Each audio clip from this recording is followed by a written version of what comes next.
Olá, começa agora mais uma análise a fundo da newsletter Descarbonização Competitiva. Chegamos à edição de número 32 e, olha, o material dessa semana deixa uma coisa muito clara. A conversa sobre descarbonização, ela subiu de nível. Uhum. Se antes o foco era, sei lá, instalar painel solar e turbina eólica, agora o jogo é bem mais complexo. Muito mais. A gente está falando de uma teia que conecta biotecnologia no campo, tensões geopolíticas por fertilizantes, até novos modelos de negócio para uma calça jeans. É uma ótima forma de resumir. A abrangência dos temas é o que mais chama atenção, né? Sim. A gente vai navegar desde a escala microscópica, com o desenvolvimento de um novo bioinsumo para o solo, até a macro. Com a China mexendo no preço global de insumos, a lentidão dos acordos climáticos. Exatamente, ou seja, aquela ideia de que a crise climática era um problema, assim, para o futuro, Acabou. acabou. A conta está chegando agora e está mudando quem ganha e quem perde dinheiro hoje. Perfeito. Então vamos começar por onde essa complexidade talvez seja mais visível. O agronegócio. O material destaca um projeto de pesquisa bem específico para desenvolver um bioinsumo agrícola que eles chamam de multifuncional. O que isso quer dizer na prática? Na prática, é como ter um canivete suíço para a lavoura. Boa. A ideia é que um único produto de base biológica consiga fazer 3 coisas ao mesmo tempo. Ele atua como defensivo contra pragas, nutre o solo com o que ele precisa e ainda por cima deixa as plantas mais fortes. Mais resilientes, né? Isso, para aguentar períodos de seca ou de muita chuva. O objetivo estratégico por trás disso é gigantesco. Que é diminuir a dependência brutal.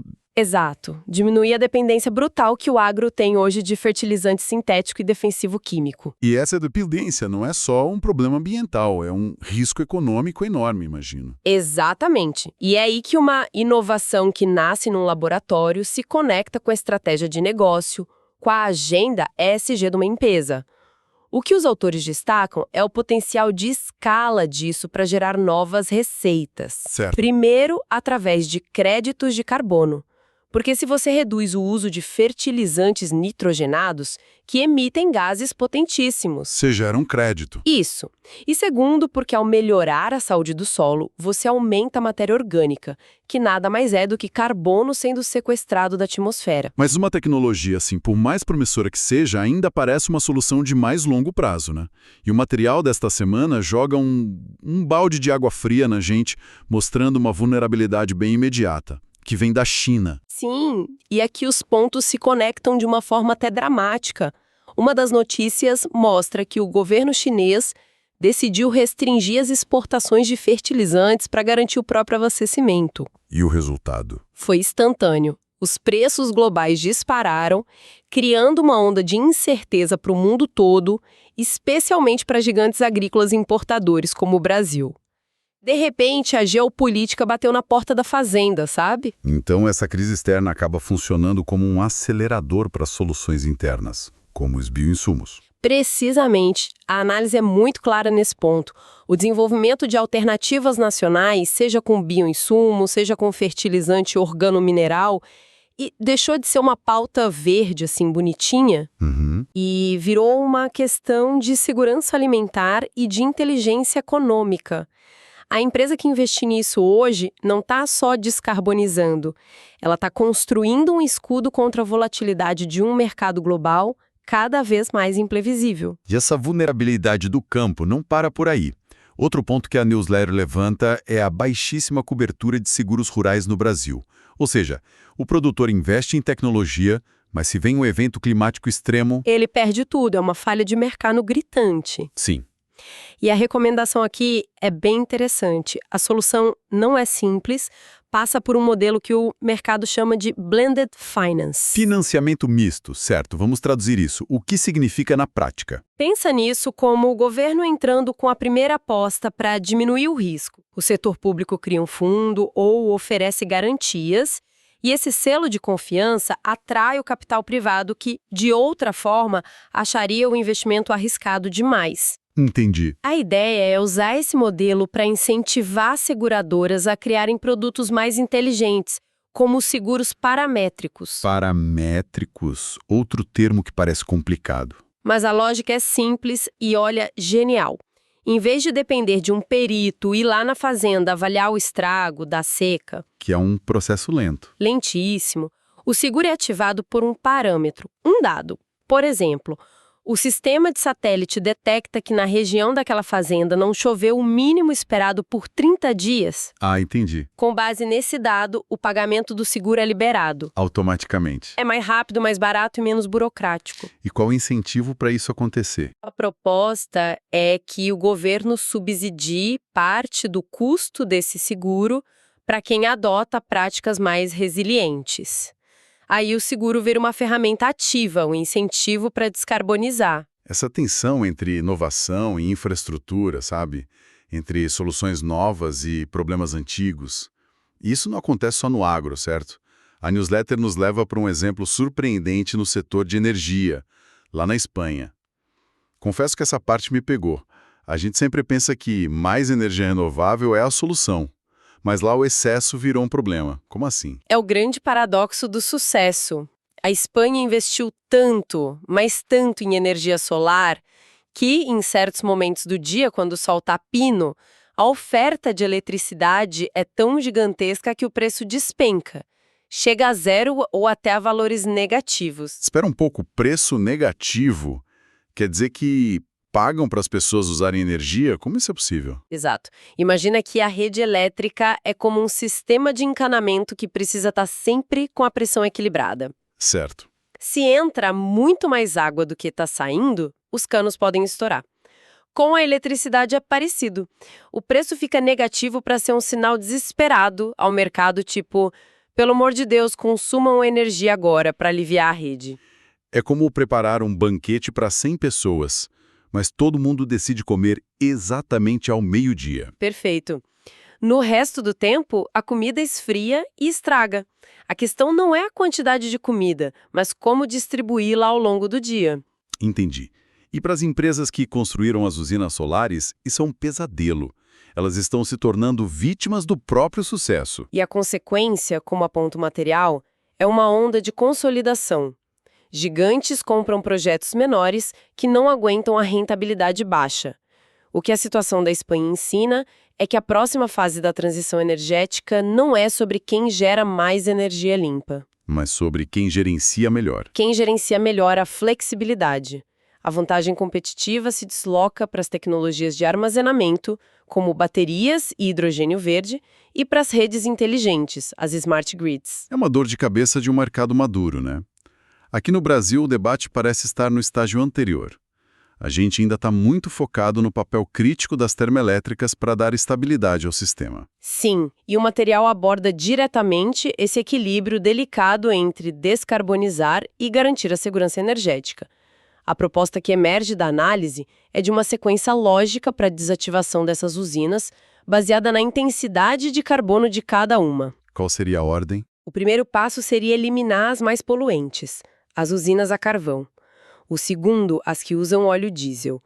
E só por último, de forma gradual, focar nas usinas a gás natural, que são menos poluentes que as outras. Essa sequência faz todo o sentido do ponto de vista técnico.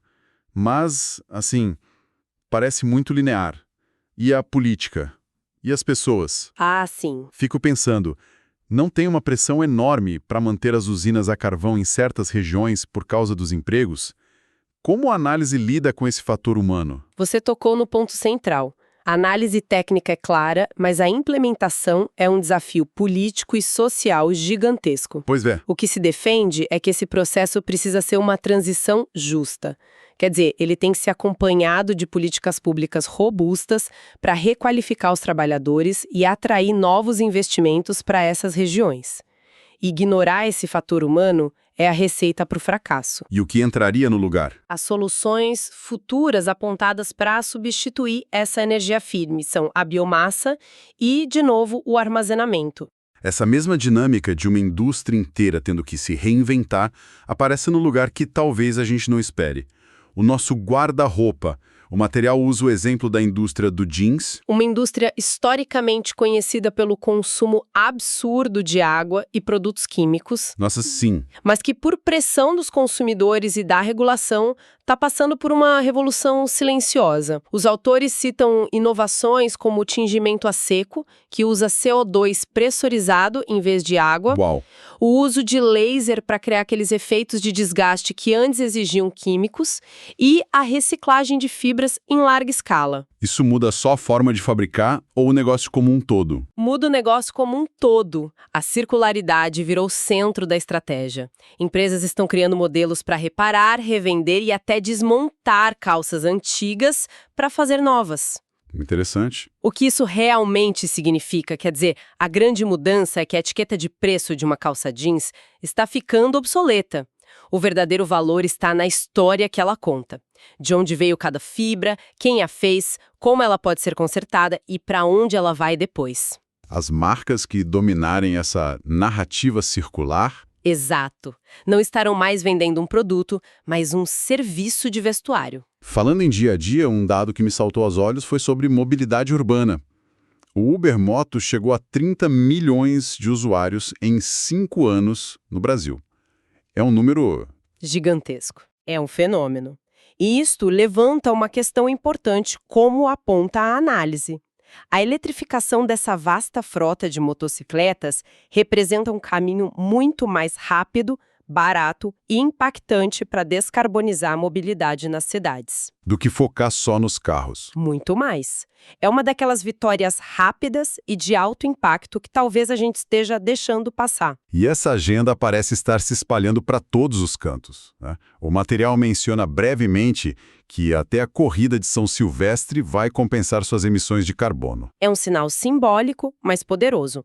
Mostra que a descarbonização deixou de ser um tema de nicho, restrito à indústria pesada, e se tornou um elemento importante de construção de marca em eventos, no esporte, no entretenimento. Mas enquanto a gente vê essas inovações acontecendo em vários setores, o cenário global parece andar em marcha lenta. Os dados apresentados sobre o Acordo de Paris são um verdadeiro banho de água fria. São preocupantes. 10 anos depois de Paris, 64 países ainda não apresentaram suas metas climáticas atualizadas, as chamadas NDCs. E o prazo para isso, que era 2025, já está aí. Pois é. Para o mundo dos negócios, essa inércia governamental se traduz em uma palavra: incerteza. E incerteza é veneno para investimentos. Exatamente.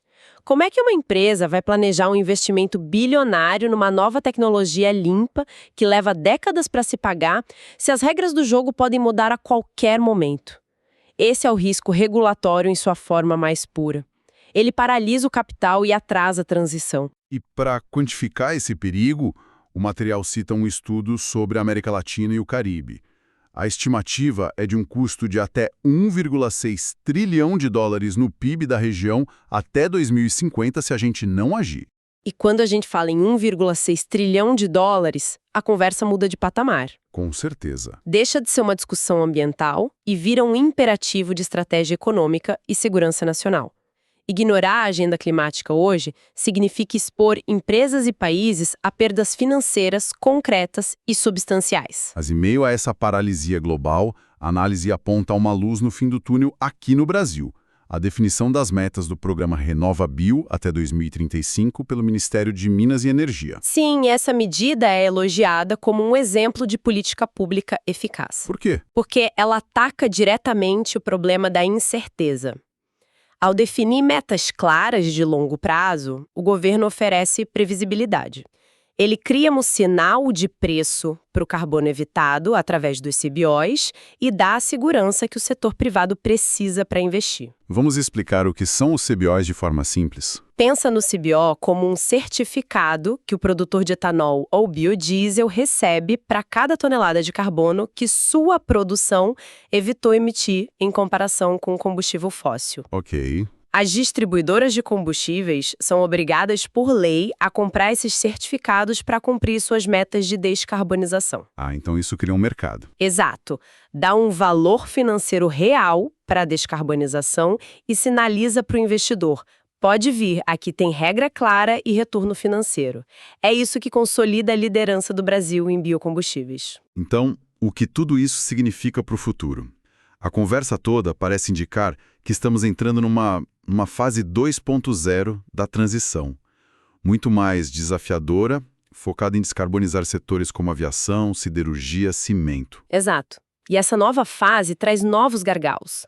Uma demanda explosiva por minerais críticos como lítio e cobre, e a necessidade de reformar toda a infraestrutura de transmissão de energia. Certo. A vantagem competitiva, como a gente viu no caso da Espanha, não está mais só em gerar energia limpa. Ela está em dominar tecnologias de fronteira, hidrogênio verde, captura de carbono e em gerenciar cadeias de suprimentos globais que são extremamente complexas. E para o Brasil? Para o Brasil, a análise ressalta que temos trunfos únicos, como o biometano, que o mundo ainda explora muito pouco.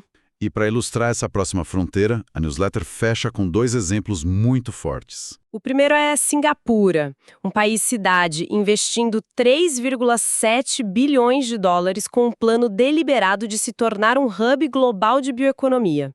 É uma corrida estratégica. Totalmente. E o segundo, que aponta para um futuro das finanças verdes, é uma Climatech brasileira. Eles estão desenvolvendo um novo tipo de crédito ambiental. Ele não é focado em carbono. E sim em quê? Em biodiversidade. Créditos de biodiversidade. Isso é completamente novo. Como funciona? Usando inteligência artificial e sensoriamento remoto, eles conseguem medir e certificar a saúde de um ecossistema, a variedade de espécies, a qualidade da água, a integridade da vegetação. Nossa. É uma iniciativa vanguardista. Se o mercado de carbono foca em reduzir o negativo, a poluição, os créditos de biodiversidade querem criar um mercado para recompensar o positivo. A restauração, a regeneração. A saúde da natureza. É uma mudança de paradigma. Uau! A nossa conversa desta semana, partindo do material que a gente analisou, realmente nos levou de um bioinsumo numa fazenda até o futuro das finanças globais. Fica claro que a descarbonização é complexa, cheia de paradoxos, mas também é talvez a maior fonte de inovação e oportunidade de negócios do nosso tempo. Sem dúvida. Isso nos leva a uma reflexão final. Por favor. Considerando o surgimento dos créditos de biodiversidade e a necessidade estratégica de bioinsumos que regeneram o solo, como os mercados financeiros poderão evoluir para precificar não apenas a ausência de carbono, mas a presença ativa de um ecossistema saudável? Que novas formas de valor surgirão quando a gente aprender a medir e a recompensar a própria regeneração da natureza? Uma pergunta poderosa para a gente ficar pensando. Agradecemos por terem nos acompanhado nesta análise da newsletter Descarbonização Competitiva. Voltamos na próxima semana com os destaques da próxima edição. Siga o nosso canal, curta, comente e compartilhe o vídeo para que ele possa chegar a mais pessoas.